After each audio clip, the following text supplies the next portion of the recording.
Nehru trophy ജലോത്സവത്തിന്റെ ഒരുക്കങ്ങൾ അവസാന ഘട്ടത്തിലേക്ക് പരമാവധി ട്രയലുകൾ നടത്തി കരുത്ത് കാട്ടുകയാണ് ക്ലബ്ബുകൾ. വില്ലേജ് ബോൾ ക്ലബ്ബ് തുഴയുന്ന വിയ്യപുരം ചുണ്ടനൊപ്പം ടോബി ജോൺസൺ കൂടി നമുക്കൊപ്പം പുന്നമടയിൽ ചേരുന്നു. ടോബി, പറയൂ.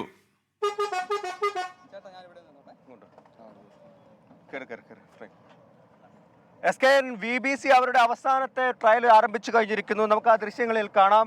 അവർ തുഴഞ്ഞു തുടങ്ങിയിരിക്കുന്നു. എന്തായാലും ഇത്തവണ ഉറപ്പായും കപ്പടിക്കുമെന്ന് തന്നെയാണ് വില്ലേജ് ബോട്ട് ക്ലബ് കൈനഗിരി പറയുന്നത്. അവർ തുഴയുന്നത് കഴിഞ്ഞ വർഷത്തെ ചാമ്പ്യൻ ബോട്ടായിട്ടുള്ള വിയ്യപുരം ചുണ്ടനാണ്. അതിൻ്റെ ഒരു ആത്മവിശ്വാസം അവർക്കുണ്ട്.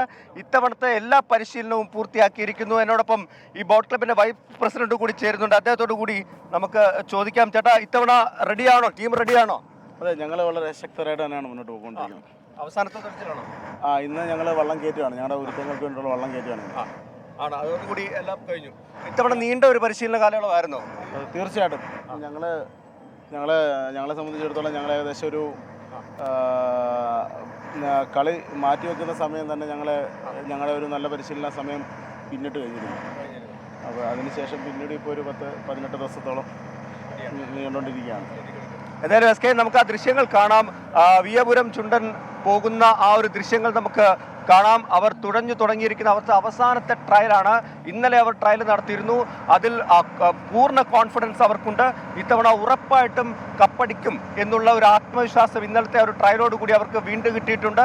കാരണം ഇടയ്ക്ക് വെച്ച് ഈ വള്ളംകളി നടക്കുമോ എന്നൊരു സംശയമുണ്ടായിരുന്നു. പക്ഷേ അത്തരത്തിലുള്ള സംശയങ്ങളെല്ലാം മാറി വള്ളംകളിയുടെ ആവേശത്തിലേക്ക് വീണ്ടും കുട്ടനാട് ഉണരുമ്പോൾ, കേരളം ഉണരുമ്പോൾ അതിൻ്റെ എല്ലാ ആത്മവിശ്വാസവും ഈ തുഴച്ചിലുകാർക്കുമുണ്ട്.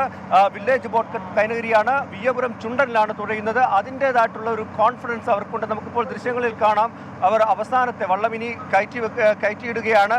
അത് അവസാനത്തെ ആ മത്സരത്തിന് മുമ്പുള്ള ഒരുക്കങ്ങൾക്ക് വേണ്ടിയാണ് വള്ളം കയറ്റുന്നത്. അതിന് മുന്നോടിയായിട്ടുള്ള ഫൈനൽ തുഴച്ചിലാണ്, അവസാനത്തെ തുഴച്ചിലുകാർ തുഴയുന്നത്. ഇത്തവണത്തെ പ്രത്യേകത എന്ന് പറയുന്നത് ചുറുചുറുക്കുള്ള പിള്ളേർ സെറ്റാണ്. അത് നല്ല പിള്ളേർ സെറ്റാണ് തുഴയുന്നത്. അതുകൊണ്ടാണ് അവർക്കൊരു കോൺഫിഡൻസ് അല്പം കൂടുതൽ എന്ന് വേണമെങ്കിൽ നമുക്ക് പറയാൻ സാധിക്കും. ഏതായാലും ബൈജു സാർ ലീഡിംഗ് ക്യാപ്റ്റനായിട്ടുള്ള ടോബി ജോൺസൺ ആണ് വിവരങ്ങൾ നൽകിയത്. വിയ്യപുരം ചുണ്ടൻ ട്രയൽ ആരംഭിച്ചു എന്നാണ്. പുന്നമടയിലെ ഓളങ്ങൾ തീർച്ചയായിട്ടും ഒരുപാട് ആവേശത്തിൻ്റെ കഥകളുമായി 28-ാം തീയതി പ്രിയപ്പെട്ട പ്രേക്ഷകർ നമുക്കൊപ്പം ചേരുക. ഇപ്പോഴേ ആവേശം കൊണ്ടുള്ള ഊർജ്ജം കളയേണ്ട, അന്ന് 28-ാം തീയതി ഇറക്കാനുള്ളതാണെന്നൊക്കെ ചില പ്രേക്ഷകർ എന്നെ ഓർപ്പിക്കുന്നു. പക്ഷേ നമുക്ക് ഈ പുന്നമട എന്ന് പറഞ്ഞാൽ നമുക്കൊരു വീക്ക്നെസ്സാണ്. ഇത്തവണ പുന്നമടയിൽ എടുത്തു ചാടാനുള്ള സാധ്യതയുണ്ട്. എന്നുകൂടി ഞാൻ മുന്നറിയിപ്പ് തന്നതാണ്. പക്ഷേ ആഷ്മി എന്നെ വിലക്കിയിട്ടുണ്ട്. ഇനി എടുത്തു ചാടിക്കഴിഞ്ഞാൽ പിന്നെ തിരിച്ചു കയറണ്ടേ എന്ന് ചോദിച്ചിട്ടുണ്ട്.